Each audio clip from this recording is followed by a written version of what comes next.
Hello everyone, welcome to Analog IAS Prelims High Yielding Series for Prelims 2020, and today's video's topic would be MPLATs. The reason for picking this particular video is because the central government and the cabinet has decided to pass an ordinance to suspend MPLATs fund till 2022 in a bid to fight the COVID-19 infection. Apart from this measure, the cabinet has already reduced the salaries of MPs by 30% for an year. However, you have to take a note of this point.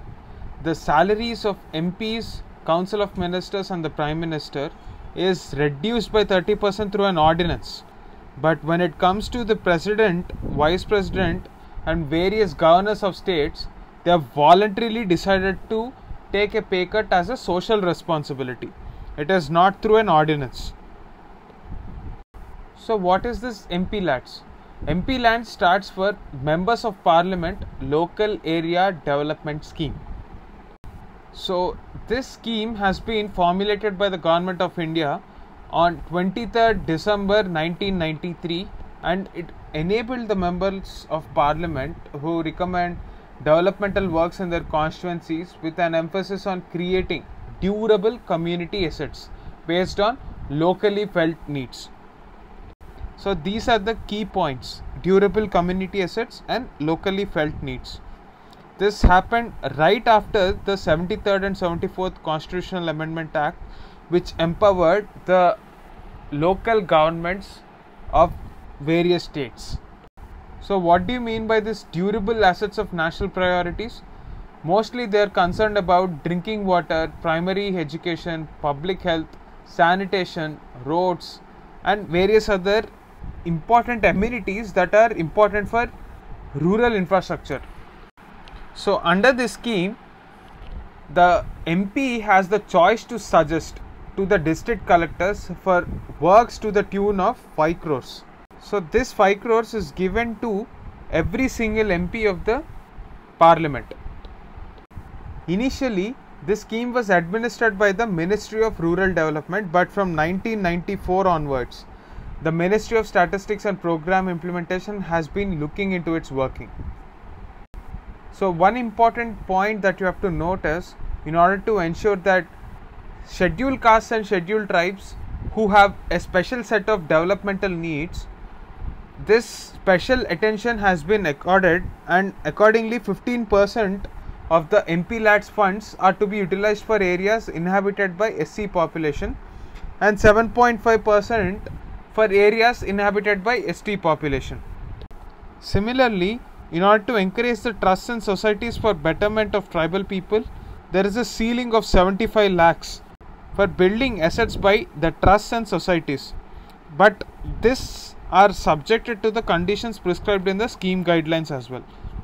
Now one might wonder, what happens to the Rajya Sabha MPs? Are they eligible for MPLATs funds? Yes, they are definitely eligible. So they can choose one or more districts in the state from where he or she has been elected. So the nominated members are also eligible for MPLAT scheme both in Lok Sabha and Rajya Sabha.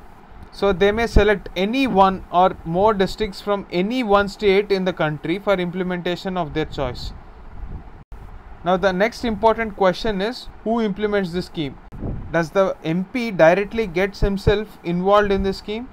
Actually, he delegates this responsibility to a nodal authority in the district. So the district authority, as recognized by the MP, is the body that will implement the scheme. So most often it is the district collector.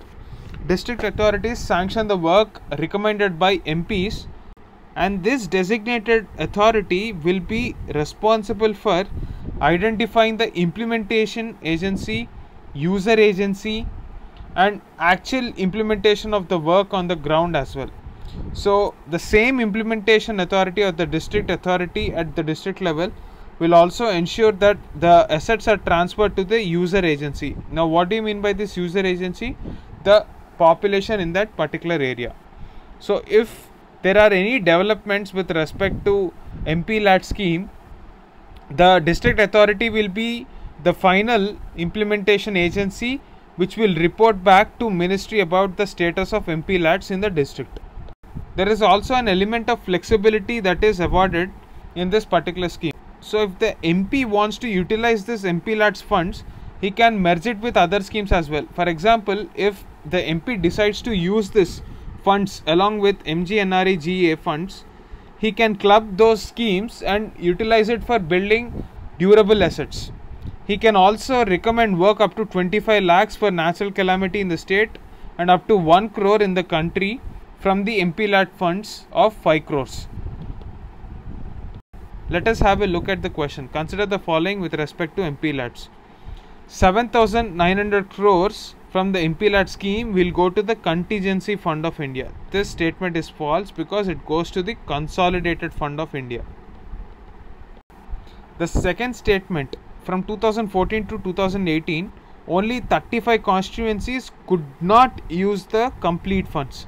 This statement is false because only 35 constituencies were able to use these funds completely. Most of the MP LAT's funds were lying unutilized, and this is one of the major reasons as to why the government took this step of suspending the MP LAT funds.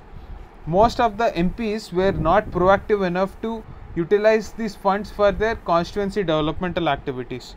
So neither one nor two, both the statements are false.